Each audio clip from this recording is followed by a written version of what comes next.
Everyone, welcome back to DK education academy. तो कैसे हो आप लोग? आई होप सभी बहुत अच्छे हो गए अपने अपने घरों में। मैं देव कुमार अपने तहे दिल से आपका स्वागत करता हूं आपके अपने चैनल डीके एजुकेशन एकेडमी में।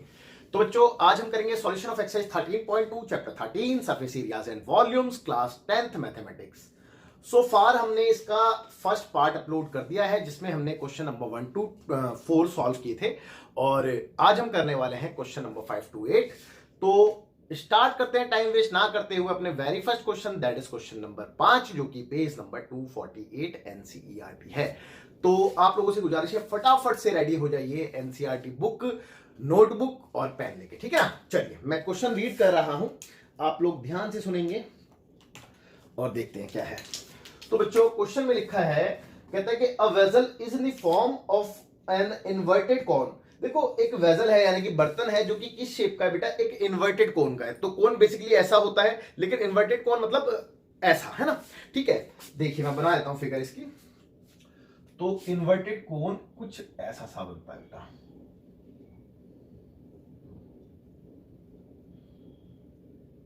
ओके, तो ये एक इन्वर्टेड कोन है ना। ओके, आगे क्या बोला है? कहता है कि it's height is 8 centimetre. Clear बोला है कि हाइट, स्लैंट हाइट कहीं यूज नहीं किया। तो हाइट मतलब वर्टिकल हाइट है ना, जो परपेंडिकुलर हाइट होती है। तो इसकी हाइट आपको दे दी है 8 सेंटीमीटर, और हाइट होती है बेटा ये, और ये होती है इसकी रेडियस, ठीक है ना। तो चलो साथ साथ इसकी डायमेंशन भी लिख लेते हैं। तो हाइट जो है वो है 8 सेंटीमीटर। ओके, आगे क्या कहता है?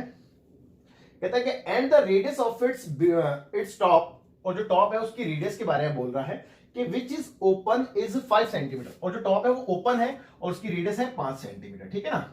तो रेडियस हो गई आपकी 5 सेंटीमीटर। ओके, आगे कहता है it is filled with water up to the brim. तो इसको क्या कर रखा है बेटा? पानी से पूरा ऊपर तक भर रखा है ना। अप टू द ब्रिम मतलब ये होता है कि ऊपर तक इसको पानी से फिल किया गया है। Okay, up to the brim when lead shots, देखो lead shots each of which is a sphere of radius 0.5 centimetre. और बेटा क्या है? लीड शॉट्स है। लीड शॉट समझते हैं ना, मतलब गोलियां, लाइक अ बॉल, छोटी छोटी गोलियां होती है ना, उसकी बात करें। तो जो लीड शॉट है, अच्छा मैं इसकी डायमेंशन को एक काम करता हूं, कैपिटल से डिनोट करता हूं। इसका रीजन मैं आपको बता दूंगा अभी कि मैं ऐसा क्यों कर रहा हूं, ठीक है ना। तो ये कैपिटल आर लेते हैं। ओके, अब लीड शॉट की बात हो रही थी, मैं क्वेश्चन को आगे कंटिन्यू पहले पढ़ लेता हूं।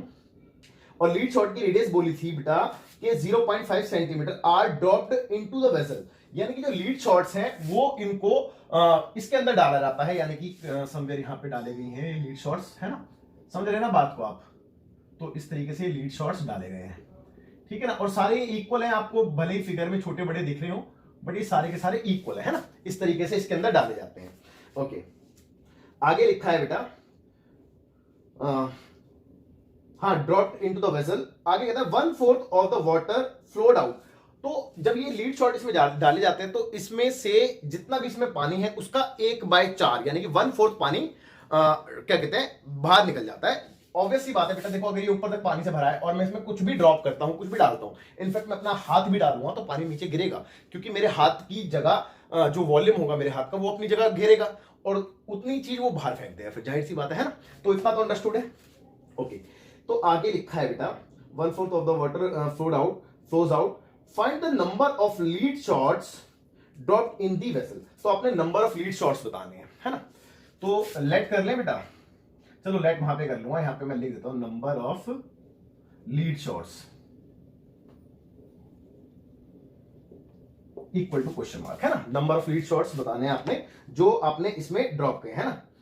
ओके, और कुछ नहीं, बस वैसा, ठीक है। तो ये क्वेश्चन था बेटा।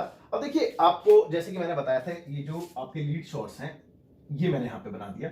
इसकी जो रेडियस है वो मैं नीचे लिख देता हूं 0.5 सेंटीमीटर। एक बार और चेक कर लेता हूं, 0. हाँ बिल्कुल। तो देखो, इसको मैंने स्मॉल लेटर से डिनोट किया, इसको इसीलिए मैंने कैपिटल लेटर से डिनोट कर दिया था, ठीक है। तो चलिए देखते हैं आगे। तो बच्चों लेट कर लेते हैं कि हमने इसमें कितने लीड शॉट डाले हैं, n लीड शॉट डाले, है ना। नंबर जो है n लीड शॉट हमने डाले हैं इसमें, तो इसीलिए मैं यहाँ पे इनटू में n भी लिख देता हूं, ठीक है। तो मैं यहाँ पे लिख देता हूं let number of lead shot in the vessel be n, है ना। मैंने मान लिया कि जो वेसल के अंदर जो लीड शॉट्स हैं वो कितने हैं, एन है, ठीक है। अब देखिए अकॉर्डिंग टू द क्वेश्चन, देखो क्वेश्चन को समझना। बेटा एक छोटी सी बात बताओ, मैंने इसके अंदर जितने भी लीड शॉट डाले होंगे उन सबका वॉल्यूम किसके इक्वल होगा, जितना पानी इस बर्तन में से बाहर गिरा है, और इस बर्तन में से पानी कितना बाहर गिरा है, इसके पूरे वॉल्यूम का 1/4, 1/4, है ना। ये बात क्लियर है, ये बात सभी को क्लियर है। अब क्योंकि मुझे एन निकालना है तो मेरे को इक्वेशन बनानी होगी उसके लिए, तो इक्वेशन बनाने के लिए एक क्या कहते हैं रिलेशन ढूंढना होगा। तो वो रिलेशन यही है कि बेटा इन सारे लीड शॉट का वॉल्यूम किसके इक्वल होगा, इसके पूरे के 1/4 के वॉल्यूम के इक्वल होगा, है ना। बस यही था। तो अकॉर्डिंग टू द क्वेश्चन हम इसी की बात करने वाले हैं, यानी कि n into volume of lead shot equal to 1/4 volume of cone, है ना। मेरे हिसाब से इस चीज में कोई डाउट नहीं होगा आपको, और इससे मैं डायरेक्टली n की वैल्यू कैलकुलेट कर लूंगा। देखिए कैसे, तो n एज इट इज रहा। वॉल्यूम ऑफ लीड शॉट की बात करूं तो लीड शॉट कैसा है बेटा, स्फेरिकल है। स्फेयर का वॉल्यूम क्या होता है, सभी को अच्छे से पता होना चाहिए, 4/3 पाई आर क्यूब, है ना। तो 4/3 पाई आर क्यूब, ठीक है। और इधर क्या है बेटा, 1/4 वॉल्यूम ऑफ कोन। अब कोन का वॉल्यूम क्या होता है बेटे, 1/3 पाई आर स्क्वायर एच, यही होता है। और इसको मैंने कैपिटल लेटर से क्योंकि डिनोट किया था, तो मैंने यहाँ पे कैपिटल लेटर से ही रिप्रेजेंट किया, ठीक है ना। तो यहां तक आपको कोई डाउट नहीं होना चाहिए, ठीक है। ओके, अब देखिए कुछ चीजें अगर मैं काट सकता हूं तो काट दूं, जैसे कि फॉर एग्जांपल 3 से 3 कैंसिल हो गया, पाई से पाई कैंसिल हो गया, है ना। इतनी चीजें तो कैंसिल हो गई हैं। अब अगर मैं आंसर कैलकुलेट करूं तो आप ध्यान से देखना। चलो पहले मैं वैल्यू पुट कर देता हूं, n इंटू यहां पे क्या है बेटा 4 इंटू में आर क्यूब। अब आर कितना था चेक कर लो, 0.5 था, तो 0.5 का क्यूब है तो 3 बार लिखेंगे, 3 टाइम्स। ओके, और कुछ नहीं है। अब राइट हैंड साइड में क्या है बेटा 1/4 इंटू में आर स्क्वायर, है ना, आर है। तो आर कितना यहां पे 5 है, तो 5 को 2 टाइम्स लिखेंगे क्योंकि स्क्वायर है, और इंटू में हाइट कितनी है 8। ओके, तो 4 से 2 टाइम्स में ये भी कैंसिल हो गया। ओके, अब जो बचा है उसकी बात करते हैं। देखो n कैलकुलेट करना है मेरे को, तो मैं एक काम करता हूं, सबको राइट हैंड साइड में ट्रांसफर कर देता हूं, है ना, n को छोड़ के। तो देखो यहां पे क्या बचा है, एक तो 5 बचा है, एक और 5 बचा है, और साथ में ये वाला 2 बचा है।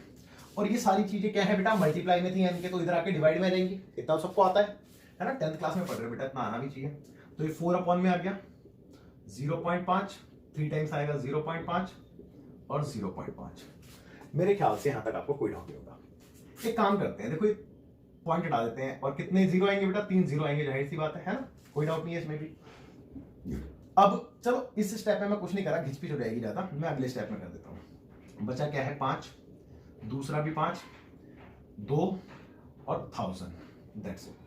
अपॉन में क्या है 4, 5, 5 और ये भी 5। तो देखो एक 5 और दूसरा 5 भी कैंसिल हो गया। अब 2 से 2 बारी में ये भी कैंसिल हो गया, और 5 से 5 दूनी 10 और 2 0 का 2 0। अब बचा क्या, ये 2 बचा है और ऊपर 200 बचा है, इसको भी कैंसिल कर दूंगा तो कितना आ जाएगा बेटा 100। तो n की वैल्यू कितनी आ गई 100, यानी कि नंबर ऑफ लीड शॉट हमने इसमें कितने ड्रॉप करे हैं बेटा, कितने ड्रॉप करे हैं, देखो चेक कर लो 100, यानी कि 100 लीड शॉट्स हमने इस वेसल में ड्रॉप किए हैं, यानी कि डाले हैं। तो आई एम श्योर क्वेश्चन बहुत इजी था, बट क्या है कि क्वेश्चन को समझना बहुत इंपॉर्टेंट होता है। तो क्वेश्चन उम्मीद करता हूं कि क्वेश्चन को आपको समझ में आ गया होगा। उसके बाद कैलकुलेशन में तो कोई दिक्कत कोई परेशानी है ही नहीं, है ना। तो क्वेश्चन आपको समझ में आ गया होगा। आप फटाफट से वीडियो को पॉज करके नोट कीजिए। क्वेश्चन नंबर 6 जो कि सेम पेज 248 एनसीईआरटी है, तो मैं क्वेश्चन रीड कर रहा हूं, ध्यान से सुने आप। कहते हैं कि a solid iron pole consist of a cylinder of height 220 centimetre. तो एक पोल है, कैसा है बेटा, सॉलिड आयरन पोल है ना, ठीक है। तो जिसकी हाइट आपको दे दी है 220, आई थिंक मैं दोबारा पढ़ देता हूं कहीं कुछ गड़बड़ ना हो जाए। तो इसकी आपको हाइट ये वाली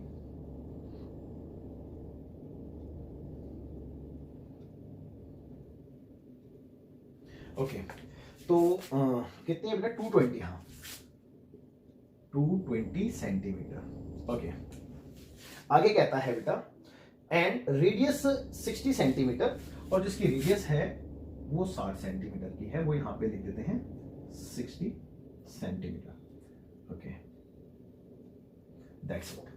ठीक है, आगे कहता है बेटा, कहता है कि एंड रेडियस 8 सेंटीमीटर, सॉरी मैंने कुछ गड़बड़ कर दी, बीच में से एक लाइन स्किप कर दी, मैं रिपीट कर रहा हूं दोबारा से। कहता है कि a solid iron pole consist of cylinder of height 220 centimetre and base diameter 24। इसके बेस का डायमीटर आपको दे रखा है, मैं नीचे लिख रहा हूं 24 सेंटीमीटर, ठीक है, and base diameter 24 centimetre. Okay, आगे लिखा है एंड रेडियस, ओहो मैं दूसरे क्वेश्चन पे मैं हाथ में ही ले लेता हूं बुक को यार, बार बार गड़बड़ हो जाती है। A solid iron pole consists of a cylinder of height 220 centimeter and base diameter 24 centimeter, ठीक है, which is surmounted by another cylinder of height 60 centimeter and radius 8 centimeter। Okay, तो इसके ऊपर बेटा एक और पोल है, ठीक है, यानी कि पोल नहीं बेटा, मतलब जो पोल की शेप इन्होंने बताई है वो कुछ ऐसी सी बताई है कि सिलेंडर के ऊपर एक और सिलेंडर है ना। ओके, सरमाउंटेड मतलब इसके ऊपर। ओके, तो इसकी हाइट और रेडियस के बारे में क्या बोला है वो मैं बता देता हूं अभी एक बार और क्वेश्चन को ध्यान से पढ़ के। तो फिलहाल आप इतना ध्यान दें कि ये जो स्मॉल आर है इसकी रेडियस और इसकी हाइट स्मॉल एच है ना। ओके, यहां तक आपको कोई डाउट नहीं होना चाहिए, ठीक है। अब देखिए मैं पढ़ देता हूं क्वेश्चन फटाफट से, ठीक है। 220 बेस का डायमीटर मैंने लिख दिया 24 सेंटीमीटर, ठीक है, which is surrounded by another cylinder of height, इसकी हाइट 60 सेंटीमीटर दे रखी थी आपको ये वाली,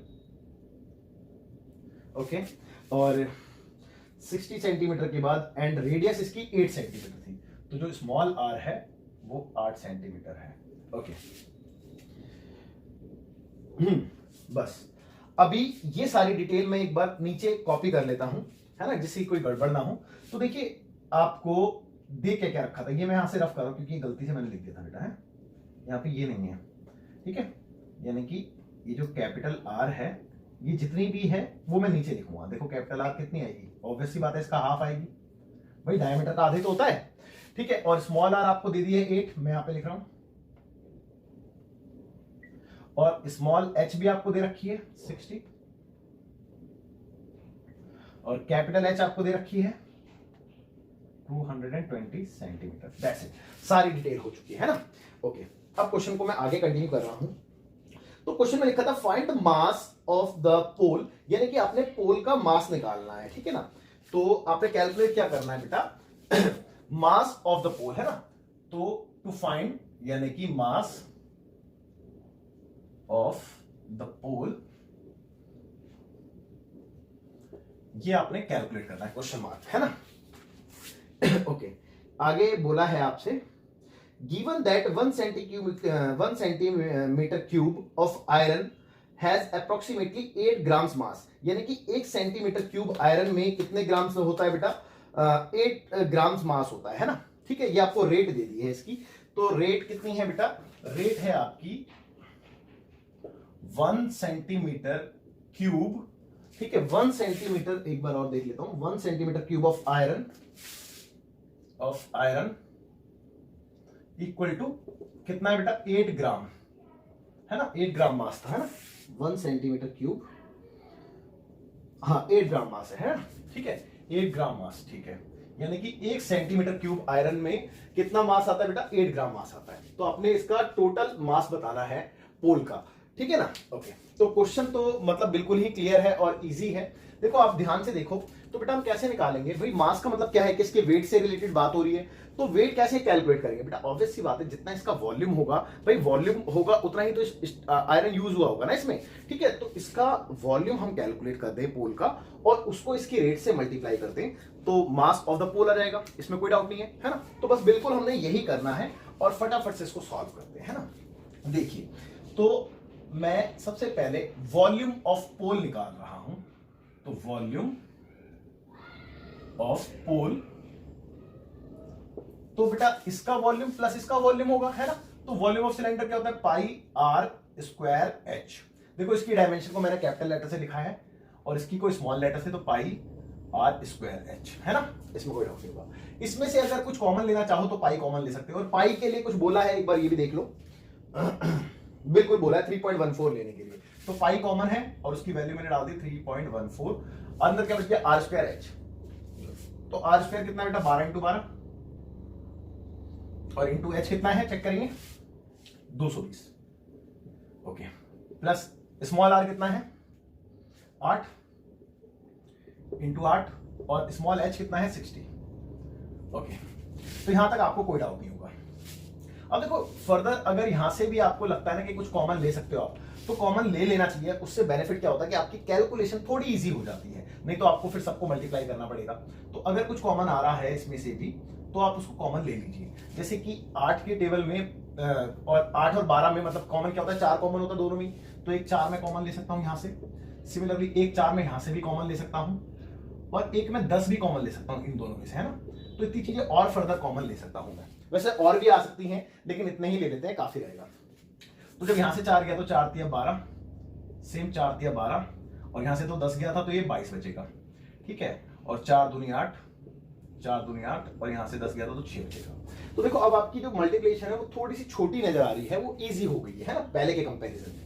ओके, अब आगे की अगर मैं बात करूं तो इन दोनों को फर्दर अगर मैं मल्टीप्लाई करूंगा तो 31.4 इंटू में 4 इंटू में 4 लिख सकते हैं फिलहाल, ठीक है। और इसकी कैलकुलेशन की अगर मैं बात करूं तो देखिए कितना आएगा बेटा, 6, भाई देखो ना, सॉरी 3 के 9 है, तो 22 इंटू 9 करूंगा तो 9 दूनी 18 का 8, कैरी ओवर 9 दूनी 18 और 19, 198 आएगा।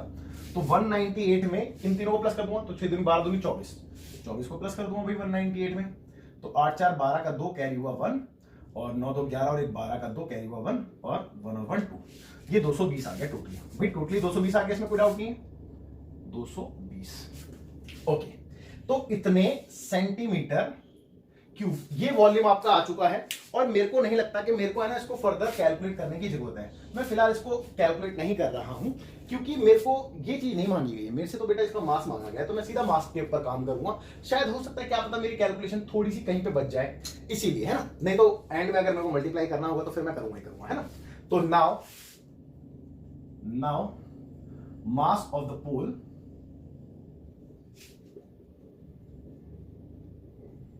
कैसे निकालेंगे बेटा, इसको हम मल्टीप्लाई कर देंगे इसकी रेट से, है ना।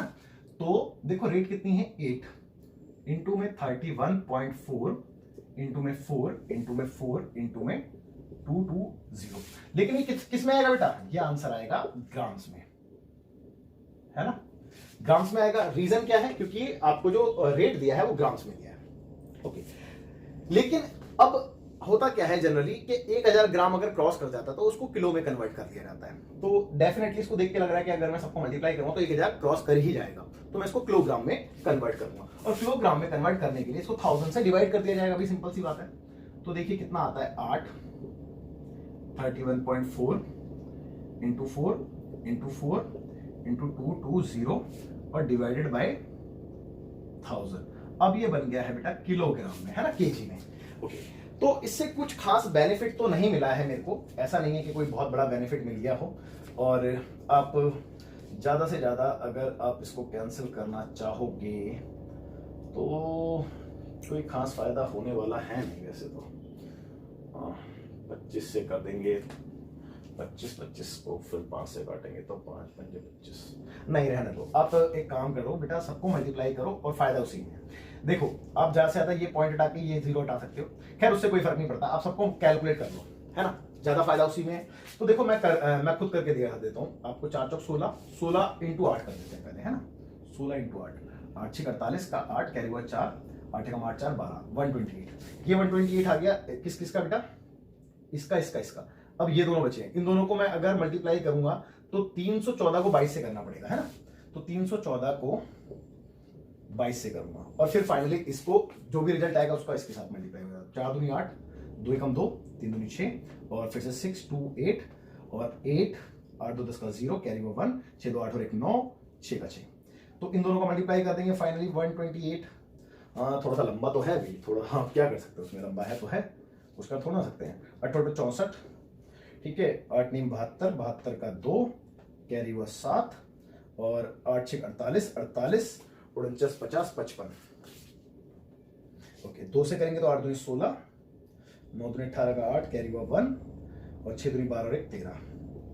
ओके 1 से करेंगे तो सेम ही आ जाएगा, तो सेम कितना आएगा 8, फिर 0, फिर 9, फिर 6, तो 4 का 4, 6 6 12 का 2, कैरी हुआ 1, 8 2 10 और 1 11 और 1 12 का 2, कैरी हुआ 1, और 8 5 13, 13 और 1 14 का 4, कैरी हुआ 1, 1 और ये 10 10 5 15 15 16 17 18 का 8, कैरी हुआ 1, 6 और 1 7 और 1 8। तो बेटा इतना आ रहा है मल्टीप्लाई करके, है ना।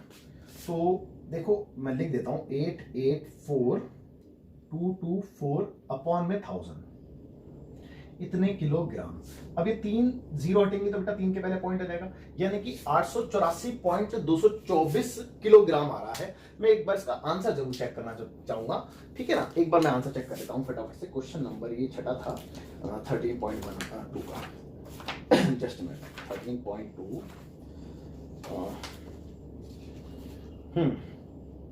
13.2 क्वेश्चन नंबर 6 892 और 892.26 नहीं बच्चों कोई मिस्टेक हो गई है, छोटी सी, बहुत बड़ी तो नहीं, कहीं मल्टीप्लाई में मिस्टेक हुई होगी डेफिनेटली जल्दबाजी में। मैं एक बार ना इसको कैलकुलेटर से फटाफट से करके देख लेता हूँ, क्योंकि आंसर टैली नहीं हुआ है, सो दैट्स वाई फटाफट से एक बार कैलसी से करके देख लेते हैं। कितना था 8 इंटू में 31.4 31.4, और इंटू में 4, इंटू में फिर से 4, इंटू में 220, और इज डिवाइडेड बाय 1000। नहीं बेटा हमने तो मल्टीप्लाई बिल्कुल ठीक है, बिल्कुल सही आ रहा है 884.224, बट पीछे आंसर कुछ डिफरेंट दे रखा है, so that's why I am saying कि कहीं तो कुछ गड़बड़ करी है हमने, क्योंकि ये तो कैलकुलेशन हमारी बिल्कुल ठीक है, यहाँ पे हमने कोई गलती नहीं की है, ठीक है। तो फिर गलती हो सकता है यहाँ पे जब हमने कॉमन ली थी चीजें तब हो गई हो। तो एक बार मैं चेक कर लेता हूँ, जैसे 4 कॉमन लिया था तो 3 ही बचेगा, 4 यहाँ से कॉमन लिया था तो 3 बचेगा, 10 यहाँ से कॉमन लिया था तो 22 बचेगा, ये तो ठीक है।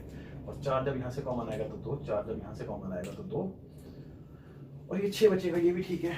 और फर्दर इसकी कैलकुलेशन में तो कोई मिस्टेक नहीं होगी। चलो ये भी कैलसी से फटाफट से देखते हैं जल्दी से, है ना।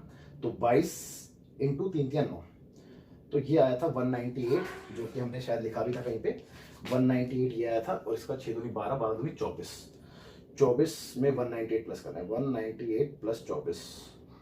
ओके छोटी सी मिस्टेक बेटा एक्चुअली यहीं पे हुई थी, ये आ रहा था 222, हमने 220 लिख दिया इसको बेटा। तो आप इसको 222 कर लें फटाफट से, देखो थोड़ा सा चेंज करेंगे बस। एक्चुअली क्या है कि ये था, है ना। अब यहाँ पे ये होने की वजह से जो चेंजेस आएंगे मैं वो बता देता हूँ। ये ऐसी रहा, ये ऐसी रहा, ये जो का तो यहाँ पे ये 222 हो जाएगा। अब इसके बाद अब हमने अगले स्टेप में क्या किया था वो भी ध्यान से देखेंगे। अगले स्टेप में दिस दिस दिस दिस, हाँ बस मल्टीप्लाई तो क्या था। अब एक बार मैं फटाफट से मल्टीप्लाई दोबारा कर देता हूँ, इसकी वजह से जो भी चेंज आया था वो इसी की वजह से था। हाँ यहाँ पे भी 222 लिख देता हूँ एक बार, तो उसके बाद देखते हैं दैट्स इट।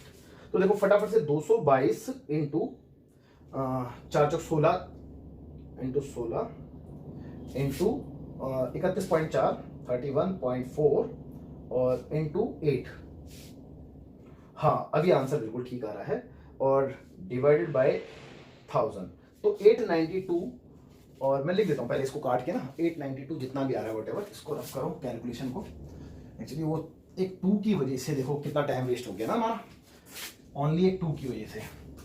तो बच्चों इस सबको मल्टीप्लाई करके जब मैंने 1000 से डिवाइड किया तो आया है 892.2624 इतने किलोग्राम, ठीक है, ये आंसर आया है। अब मैं एक बार पीछे देख लेता हूं, मेरे ख्याल से पॉइंट के बाद शायद इन्होंने 2 डिजिट कैरी करे होंगे, मैंने 4 डिजिट लिख रखे हैं, बट फिर भी बुक के अकॉर्डिंग ही चल लेते हैं, जितना बुक ने किया है उतना ही हम करेंगे।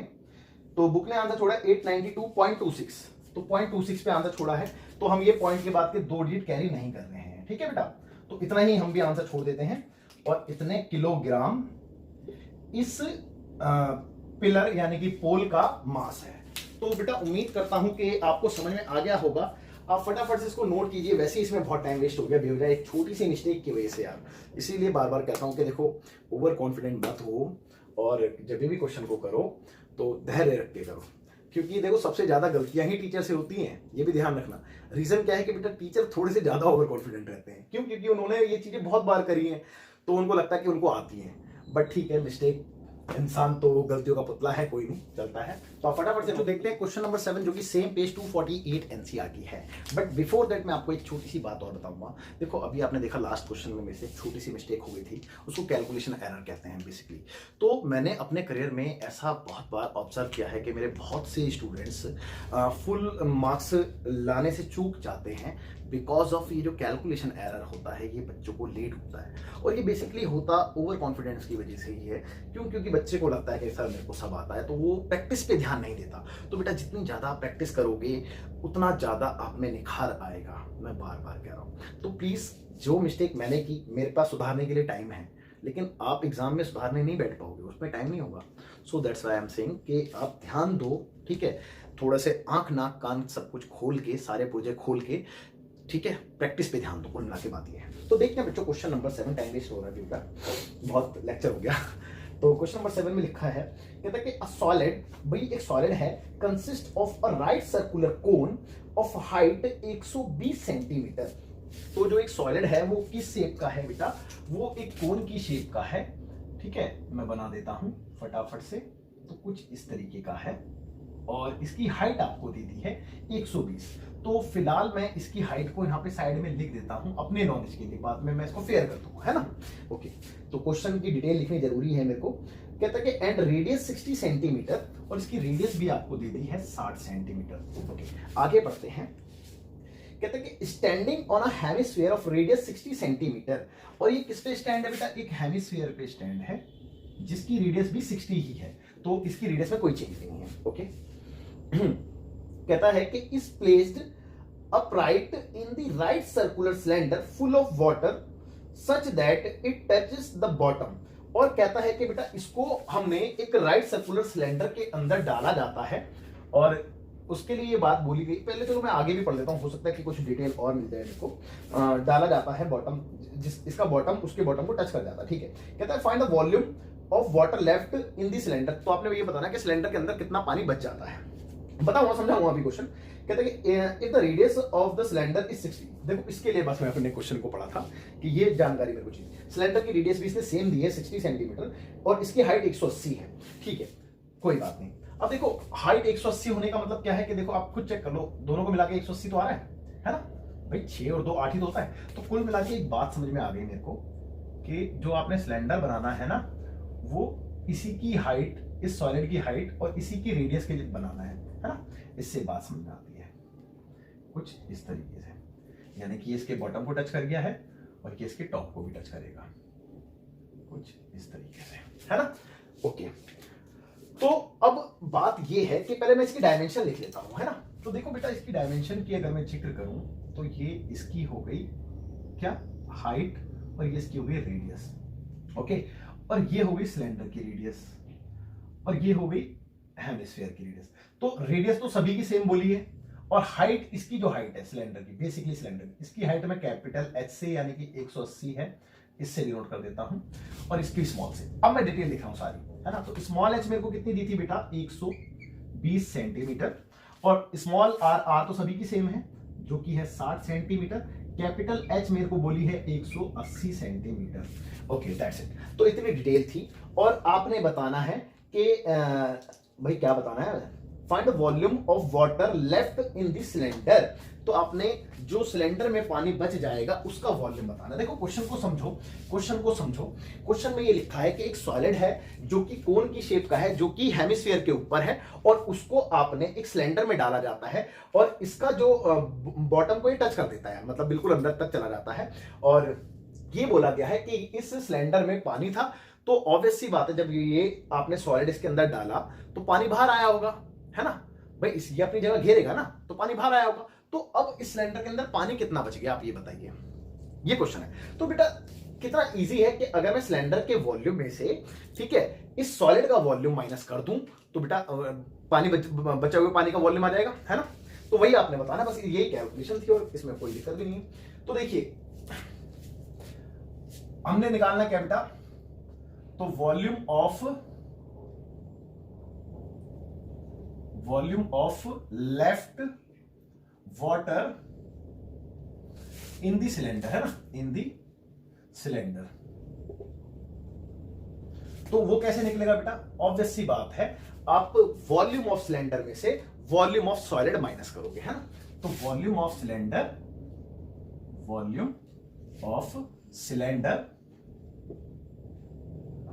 Minus volume of solid.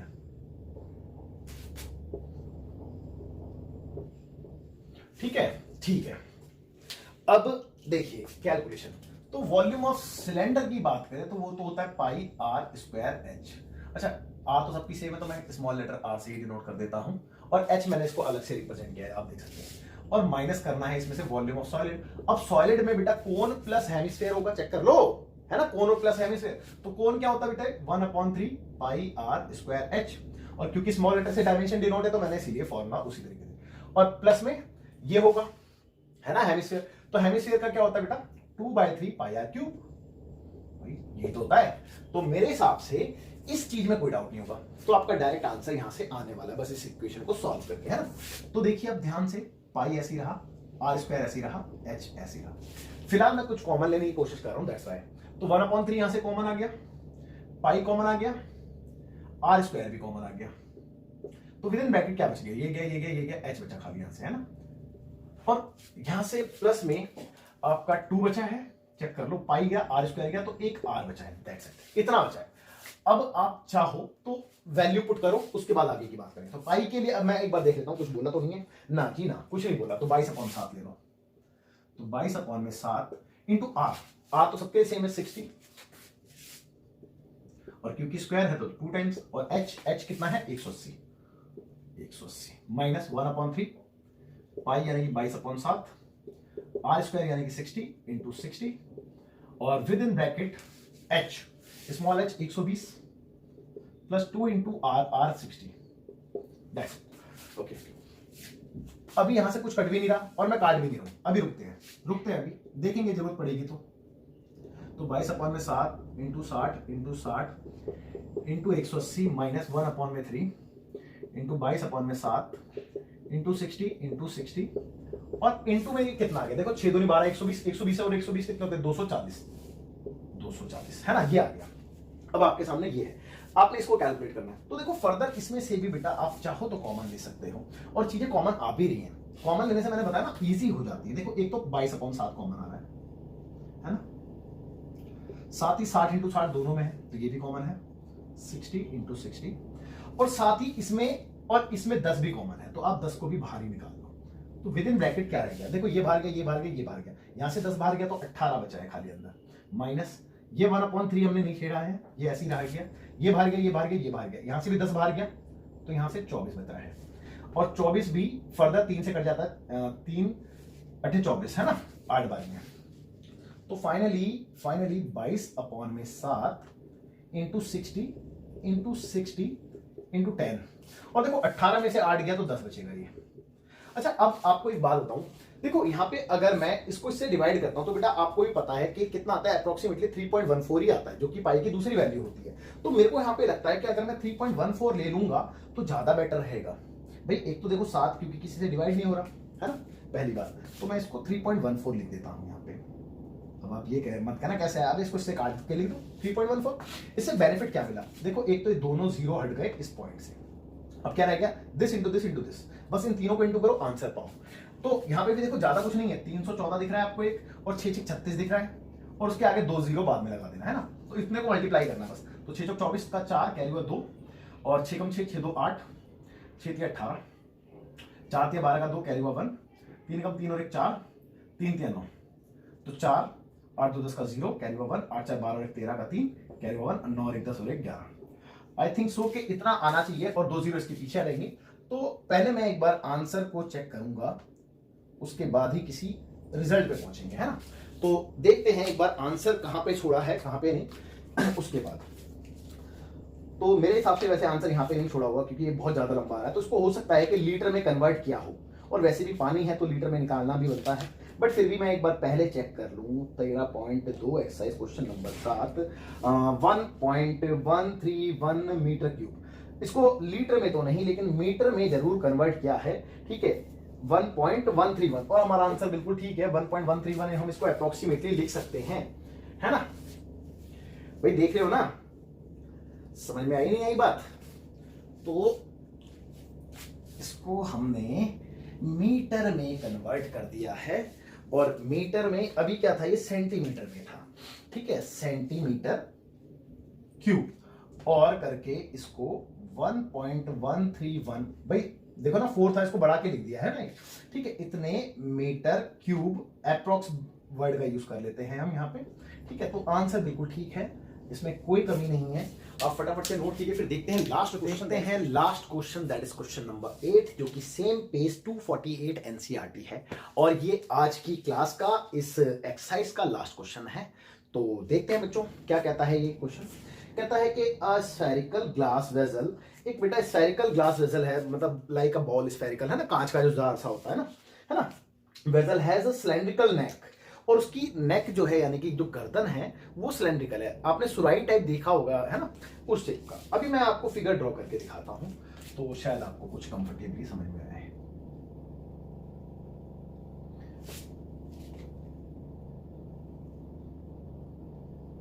कुछ ऐसा सा बेटा है, तो शायद अब आपको समझ में आ गया होगा मैं किसकी बात कर रहा था, ठीक है ना। ओके, अब देखिए क्या बोला गया है, a spherical glass vessel has a cylindrical neck 8 centimetre long, और इसकी जो नेक है उसकी लंबाई 8 सेंटीमीटर दे रखी है, यानी कि सिलेंडर की लेंथ आपको 8 सेंटीमीटर हाइट दे रखी है। तो मैं यहाँ पे नीचे लिख देता हूँ बेटा, ठीक है, मार्कर चेंज कर लो, इसी से लिख देता हूँ। तो h is equal to 8 centimetre, और h क्या है बेटा, बेसिकली अगर रिप्रेजेंट करना चाहते हो तो h ये है हाइट ऑफ सिलेंडर, है ना। ओके, और कहता है कि 2 सेंटीमीटर इन डायमीटर, और इसका डायमीटर जो है वो 2 सेंटीमीटर का है, यानी कि ये चीज, ठीक है, स्मॉल डी, तो ये 2 सेंटीमीटर का है। तो रेडियस कितनी होगी बेटा, ऑब्वियसली बात है 1 सेंटीमीटर, है ना, हाफ रेडियस होती है बिकॉज। ओके ओके, आगे लिखा है बेटा the diameter of the spherical part is 8.5 centimetre, और जो स्फेरिकल पार्ट है यानी कि ये, इसका जो डायमीटर है वो कितना बोला गया है, ये इसका डायमीटर होगा पूरा, है ना, तो ये इसकी रेडियस मैं रिप्रेजेंट कर रहा हूं कैपिटल आर से, तो ये बोला गया है बेटा 8.5 सेंटीमीटर, तो इसकी रेडियस ऑब्वियसली बात है 8.5/2 लिख दो, भाई आधी तो करनी है ना। ओके, अब कहता है कि फुल स्टॉप है, by measuring the amount of water it hold, यानी कि इसको मेजर किया गया कि इसमें अमाउंट ऑफ वाटर यानी कि पानी कितना होल्ड हो सकता है इसमें, ठीक है, hold a child finds its volume to be 345 centimetre cube, मतलब एक बच्चे ने इसको जब फाइंड किया तो उसका वॉल्यूम कितना फाइंड किया बेटा इसने, 345 सेंटीमीटर क्यूब फाइंड किया, ठीक है ना, 345 सेंटीमीटर क्यूब। ओके, कहता है कि चेक वेदर, आप इसको चेक कीजिए, सी इज करेक्ट, जो बच्ची ने कैलकुलेट किया था वो करेक्ट है या फिर नहीं है ना, taking the above as inside measurement and pi 3.14, बस क्वेश्चन तो इतना ही है, पाई को 3.14 लेना, मतलब जो बच्ची ने कैलकुलेट किया है वो है 345 सेंटीमीटर क्यूब, अगर हमारा भी वॉल्यूम सेम आ जाता है तो भैया वो बच्ची जो है वो करेक्ट है, अदरवाइज वो इनकरेक्ट है ना। ओके, तो देखेंगे बेटा, है ना, फटाफट से। तो मेरे बच्चों, वॉल्यूम ऑफ वेसल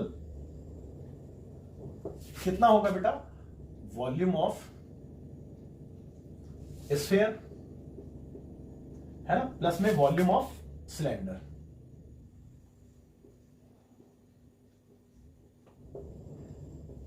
ओके। तो वॉल्यूम ऑफ स्फीयर क्या होता है, 4/3 पाई आर क्यूब, और इसकी आर को मैंने कैपिटल लेटर से डिनोट किया था, है ना, और प्लस में इसका वॉल्यूम क्या होता है सिलेंडर का, पाई आर स्क्वायर एच। ओके, तो देखिए, चाहो तो पाई को कॉमन ले लो, लेकिन मुझे लगता नहीं कि फिलहाल पाई को भी कॉमन लेके कुछ हासिल होने वाला है, तो आप रहने दो इस, क्योंकि कुछ कॉमन ही नहीं, तो पाई को बाहर निकाल के भी देखेंगे, अगर जरूरत पड़ेगी तो बाद में कर लेंगे, है ना।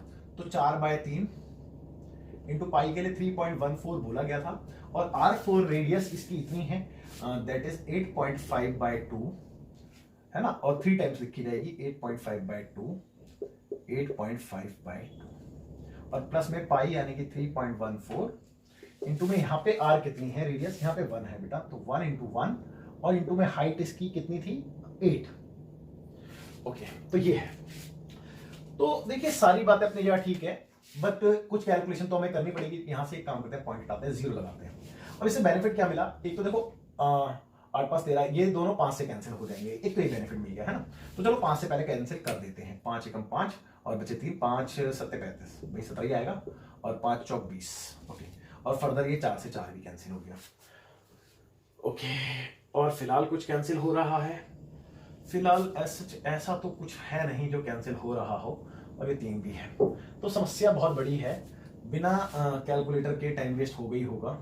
तो मुझे ऐसा लगता है कि कैलसी का यूज कर लेना चाहिए यहाँ पे, बट ठीक है, अभी देखते हैं। 3.14 एज इट इज, और इंटू में 17 एज इट इज, इंटू में 8.5, इंटू में 8.5, और होल अपॉन में कितना आ गया बेटा, एक तो ये 3 है और ये 3 दूनी 6 दूनी 12 है, अपॉन में 12 आ रहा है, चेक कर लो भाई 12 ही आ रहा है ना। हाँ ओके, और प्लस यहाँ पे 3.14 इंटू में 8, क्योंकि 1 इंटू 1 तो खत्म ही हो गया एक तरीके से। अब आप चाहो तो 3.14 को कॉमन ले सकते हो, जिससे कि अभी आप इसकी कैलकुलेशन से बच जाओ, बाद में देख लेंगे। और फर्दर इन तीनों को मल्टीप्लाई कर सकते हैं। तो मैं एक बार कैलसी से ही फटाफट कर देता हूं मल्टीप्लाई, कितना आ रहा है। तो देखो कितना है बेटा, 8.5 इंटू 8.5, और इसमें मल्टीप्लाई करना 17 का, तो इंटू 17, तो बेटा ये आपका आ गया है 1228.25, 1228.25, ठीक है, और अपॉन में 12 है, हाँ 1228.25 अपॉन में 12, और प्लस में यहां से 8 बचा, क्योंकि 3.14 तो हमने कॉमन ले लिया है। अब देखिए आगे 3.14, 1228.25 और 12×8 = 96, ठीक है, 8 दूनी 16 का 6, कैरी हुआ 1, 8 एकम 8 और 1 9, और अपॉन में 12 एज इट इज। तो मेरे बच्चों देखो ध्यान दो, ये एज इट इज, इन दोनों को फर्दर प्लस कर दिया जाएगा, तो कितना आएगा 1228.25 प्लस में 96, तो ये आ गया 0 0, 8 से 14 का 4, कैरी हुआ 1, 9 और 1 10 2 12 का 2, कैरी हुआ 1 3 और 1, यानी कि आ गया 1 3 2 4, और ये 25 है, 0.25 है ना। ओके, अपॉन में 12 है। तो बेटा इससे आगे खैर क्या ही कर सकते हैं, दोनों को मल्टीप्लाई करके बस 12 से डिवाइड करना है। तो बच्चों कैलकुलेशन तो मुझे लगता है कि आपसे बेहतर कोई नहीं कर सकता, तो कैलकुलेशन उम्मीद करता हूं कि आपको आती होगी, और बस मैं फटाफट से कैलसी से कर देता हूं। तो 1324.25 इंटू 3.14 और इसको डिवाइड करना है 12 से, तो बच्चों ये आ गया 346.12। वैसे तो आगे भी चल रहा है, बट 346 पॉइंट, मैं पॉइंट के बाद 2 डिजिट लिख लेता हूं खाली, 346.51 लिखा है ना, तो 51 और इतने सेंटीमीटर क्यूब। तो बच्चे आप खुद चेक कीजिए, जो उसने निकाला था वो कितना निकाला था बेटा, और ये कितना है ना।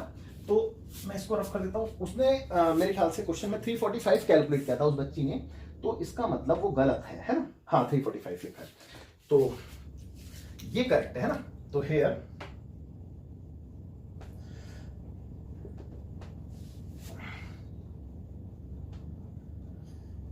इट इज इनकरेक्ट है ना, एंड द करेक्ट आंसर